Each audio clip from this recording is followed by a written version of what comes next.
হ্যাঁ, আমার ফেভারিট বোলারের নাম শুনলে আপনি অবাক হয়ে যাবেন, আপনিও সবাই অবাক হয়ে যাবেন। আমার ফেভারিট বোলার রমেশ পাওয়ার। হ্যাঁ, হ্যাঁ অবভিয়াসলি। This really interesting. হ্যাঁ, রমেশ পাওয়ার আমার ফেভারিট বোলার। রমেশ পাড়া, আমি আমার মনে আছে ওর কথা। মনে আছে? হ্যাঁ, একটু গাট্টা গুট্টা এটা মোটামুটি। কেন ফেভারিট বললাম, আমি যখন ক্রিকেট খেলা স্টার্ট করি 2006 সালে, তখন আমি সাইডাম অ্যাকশনে বল করতাম, প্র্যাকটিস করি মাত্র একাডেমিতে। তখন হঠাৎ করে একদিন সাইড অপশন আর ভালো লাগছে না, এত কষ্ট করে বল করতে হয়।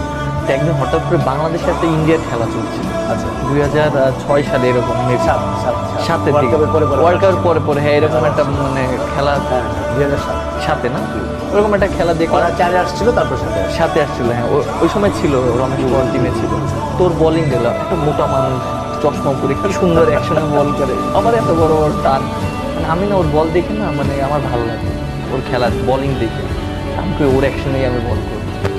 দেন আমি তখন প্র্যাকটিসে গেলাম, ওর অ্যাকশনে আমি বল করা শুরু করলাম। প্রথম বলই করলাম, আমাদের একাডেমি একটা বড় ভাই ছিল, ঢাকা ফায়ার ডিভিশন খেলতে, প্রথমবারে ডিফেন্স করে বল